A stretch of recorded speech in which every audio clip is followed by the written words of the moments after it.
Notimundo a la carta.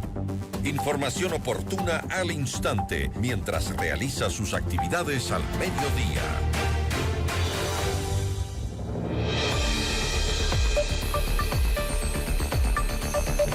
La frontera norte de Ecuador vive una escalada silenciosa pero devastadora. Grupos narcoguerrilleros, redes criminales transnacionales y estructuras ligadas al narcotráfico y la minería ilegal avanzan sobre territorios donde el Estado llega tarde o no llega. Pese a detenciones como la del cabecilla de los comandos de la frontera, la violencia letal confirma que estas organizaciones no solo resisten, se expanden, se reconfiguran y ganan control territorial. Nuestra entrevista de hoy en Notimundo a la carta. Para que podamos entender la gravedad del fenómeno y sus implicaciones para el país, vamos a conversar con Luis Córdoba. Él es investigador del Observatorio Ecuatoriano de Conflictos y uno de los analistas más agudos en temas de seguridad y violencia organizada. ¿Cómo está? Muy buenas tardes. Buenas tardes, Giselle. Muchas gracias por la invitación. Un saludo también a la audiencia. La situación que vivimos es crítica y no sé si nos damos cuenta de la magnitud, ¿no? Ahora se han dado golpes como la captura de alias Gerente, que es el líder supuestamente de los comandos de la frontera, nos da cierta percepción de que se están haciendo cosas. Pero ¿cómo evalúa usted la capacidad real del Estado para desarticular estas estructuras? Yo creo que lo primero que habría que tomar en cuenta es el antecedente de a qué nos enfrentamos. Nos enfrentamos a una reconfiguración del mapa de la violencia en Colombia. Los mismos comandos de la frontera son inexplicables si no tomamos en cuenta dos orígenes o dos vertientes de donde se constituyen, porque recién desde el 2020 aparece con esta denominación, pero ellos vienen nutriéndose de una organización criminal conocida como la CONSTRU, que viene de las desactivadas AUC, Autodefensas Unidas de Colombia, los paramilitares que en el 2006 hacen un acuerdo con el gobierno de Uribe, y varias disidencias de paramilitares terminan organizando un grupo criminal, la CONSTRU. Y después, disidencias de las exguerrillas, las FARC, que sobre todo del Frente 38 y 48, que terminan articulándose en lo que hoy son comandos de la frontera. Entonces, lo primero que hay que reconocer es que Colombia está en un nuevo ciclo de violencia, en donde no solo hay actores criminales que buscan rentabilidad en una actividad criminal, sino también, otra vez, rearticulaciones paramilitares y una participación, lamentablemente, de fuerzas, incluso de seguridad, en connivencia con estas estructuras criminales. Y eso implica el ir ganando territorios, exactamente, ¿no? Entonces, según, por ejemplo, el último mapa del crimen de Sudamérica que lo hizo Amazon Underworld, ellos señalan que la presencia solo de comandos de la frontera ya abarca la frontera de Colombia, Ecuador, Perú y Brasil. Entonces, las dos cosas que habría que ir conectando es, por un lado tenemos este fenómeno colombiano, por otro lado, ¿cuáles son las lógicas de la economía política en las provincias del Ecuador, en donde está esto expandiéndose con rapidez? Me refiero a Sucumbíos principalmente. Fíjese, Giselle, esto la gente pierde de vista. En una entrevista en Primicias del 9 de noviembre del 2024, el propio jefe de policía de Sucumbíos, el teniente coronel Juan Carlos Espín, reconocía que comandos de la frontera controlaban la provincia y estaban haciendo tareas de limpieza social, es decir, matando a los criminales para ellos controlar todas las economías ilícitas. En Diario Expreso sacó hace ya varios meses atrás una investigación que demuestra, en mayo del 2025, cuál era la estructura empresarial en el Ecuador que sostenía las finanzas de comandos de la frontera. ¿Sabe cuál es el primer registro? 6 de agosto del 2021. Tenían más de 10 empresas, muchas de ellas, al menos 2, que eran hasta contratistas del Estado. Entonces, cuando hablamos de comandos de la frontera como un que lo fenómeno vemos alejado, nuevo, ¿no? exacto, lo vemos alejado de nosotros, ahí por la frontera con Colombia. Y yo creo que es el mejor ejemplo, más bien, de por un lado, la miopía con la que se está enfrentando el problema criminal. Y por otro, el rápido que avanzan. Y por otro lado, claro, es que cómo no va a avanzar rápido si se hacen de la vista gorda. Yo quiero sumarle, Pero además... entonces, porque hay algo que siempre se ha dicho, es esa capacidad, dicen, sí, los estamos debilitando, estos grupos organizados, criminales, sin embargo, dicen, tienen una capacidad muy rápido de mutar, de regenerarse, digamos. No es tanto eso tampoco, es que si bien sí tienen el dinero y la capacidad armamentista para readecuarse a cualquier ataque de las fuerzas del orden, pero nuestros ataques son limitados, además de débiles. Por un lado es la comprensión de la real dimensión de la base social con la que operan estas organizaciones.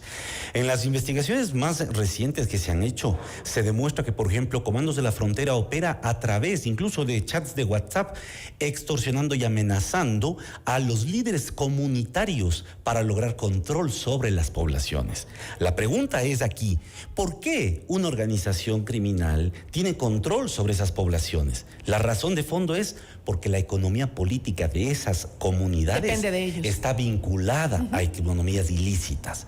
Entonces, si queremos cambiar el orden del statu quo en las provincias de Sucumbíos, Orellana, en la frontera norte, hay que hacer mucho trabajo social ahí. Hay que hacer mucho trabajo en reconfigurar el orden económico y social de esas provincias. No sirve de nada llevar y bombardear y matar a mucha gente porque es muy limitado. Y quiero aquí decir una cosa que es fundamental. Nosotros en el observatorio estamos haciendo monitoreo permanente de estos datos. Y fíjese un dato que lo traje hoy para desmitificar algo que normalmente se posiciona desde la versión oficial. Hecho los análisis sobre los datos del propio Ministerio del Interior sobre los homicidios en el Ecuador, desde el 2014 hasta el 2025, hasta octubre del 2025, solo el 27% de todos los homicidios tienen que ver con tráfico de drogas, internacional y microtráfico nacional. ¿Sí me escuchó bien este dato, querido Radio Escucha? Solo 3 de cada 10 homicidios que han ocurrido entre el 2014 y el 2025 están relacionados con las drogas. Entonces la pregunta es... Pero no es que se están matando entre ellos. Es que eso es lo que nos dicen todo el tiempo. Es que esa es la falsedad y es la media verdad con la que trabajan las autoridades, lamentablemente. Significa, lo que estoy diciendo, que 7 de cada 10 homicidios que se producen en el Ecuador no están relacionados con la droga. Pero lo veníamos diciendo desde antes. Claro. Incluso decíamos que, no recuerdo este momento qué porcentaje, pero un gran porcentaje, más o menos por ahí, por esa misma cifra, era de que de las personas que tenían antecedentes o no tenían antecedentes. Nosotros también la mayoría de sacamos este dato, claro. Está involucrada gente que no tiene antecedentes penales. Hasta diciembre del 2024, durante todos los asesinados durante el gobierno de Noboa, hasta diciembre del 2024, el 82% de los asesinados en los asesinatos múltiples o masacres no tenían antecedentes penales. Entonces, ¿qué están diciéndonos estas cifras, Giselle? Que la violencia, la reproducción social de la violencia letal en el Ecuador no tiene como único factor a las drogas y a las estructuras que trafican droga o cocaína. Hay otras formas en las que se explica eso a partir de otro tipo de economías. La primera y la más grave y la menos atacada por los gobiernos sucesivos del país, el gran mercado de armas. Porque si 8 de cada 10 homicidios son con armas de fuego, lo elemental sería quitarle las armas de fuego a la gente.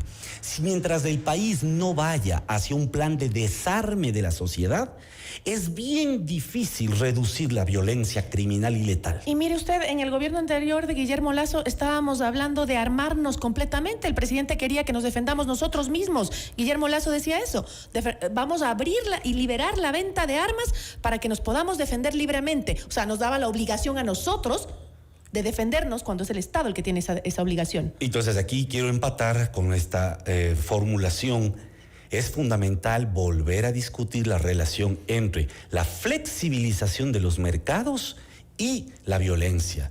Porque la política del gobierno de Guillermo Lasso, que la apoyó el gobierno de Daniel Noboa, Guillermo Lasso reformó el reglamento y flexibilizó la tenencia y el porte. Y Daniel Noboa contribuyó eliminando el impuesto de 300% para la importación de armas. Por lo tanto, las políticas de estos dos gobiernos lo que han hecho es expandir el mercado legal y el mercado ilegal de armas en el país.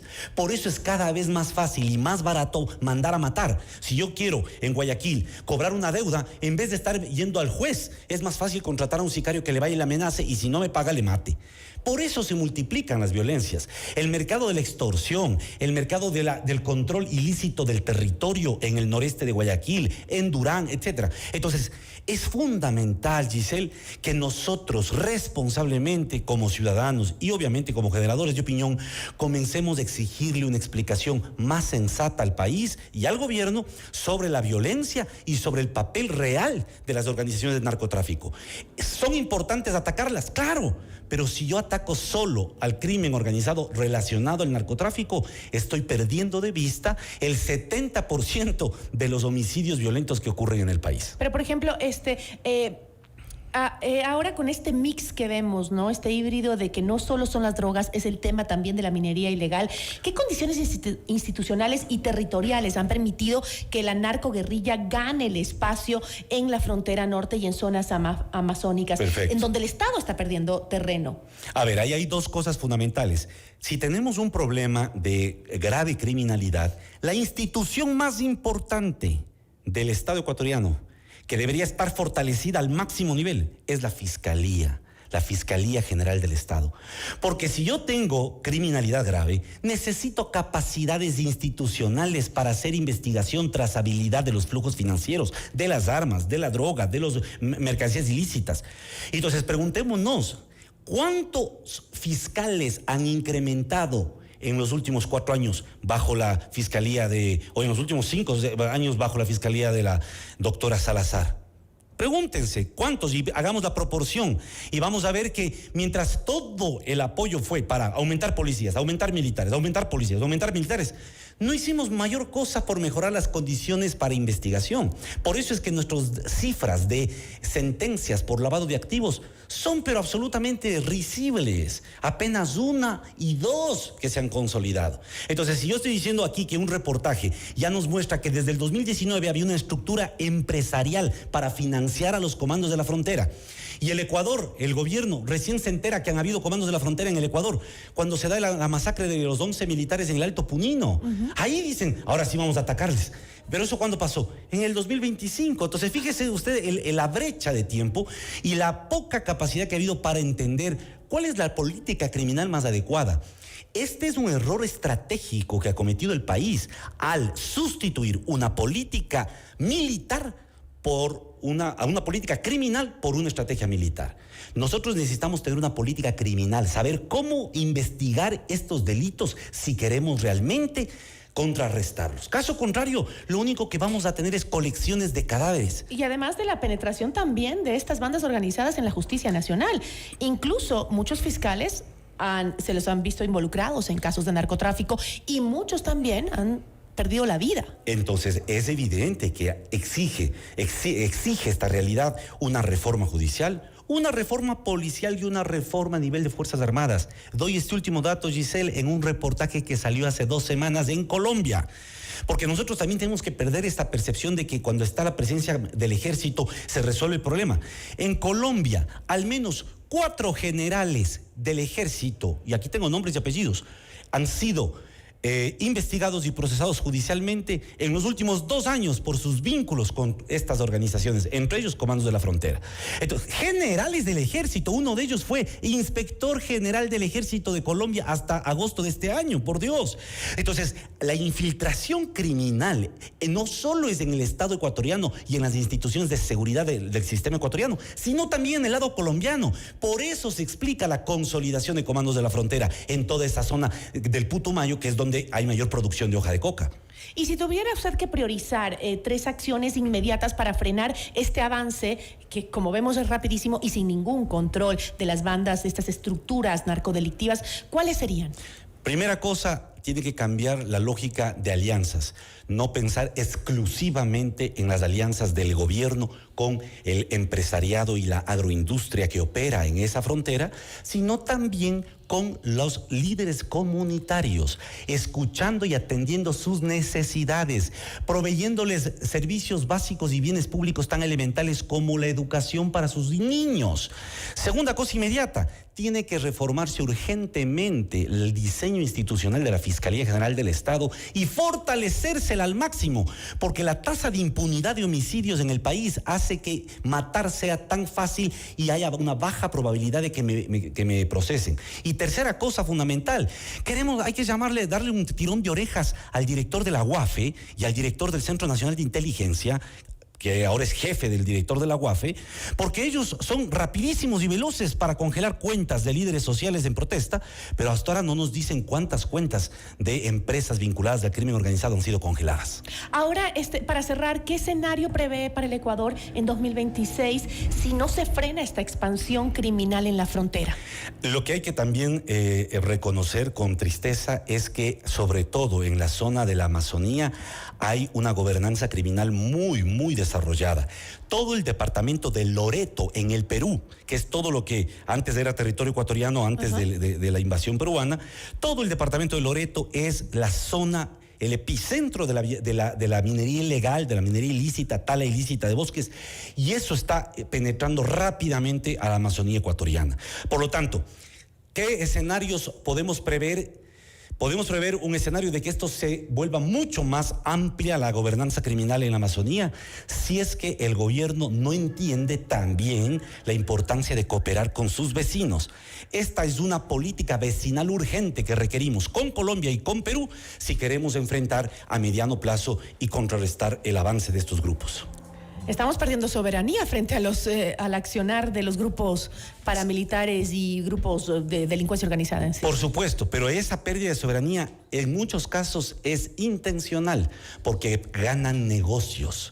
Para muchos agentes del crimen, incluso que están desde el Estado operando, la pérdida de soberanía es una transacción para poder ganar negocios. Hacen grandes negocios a costa de esta violencia que nos tiene aterrorizados al país.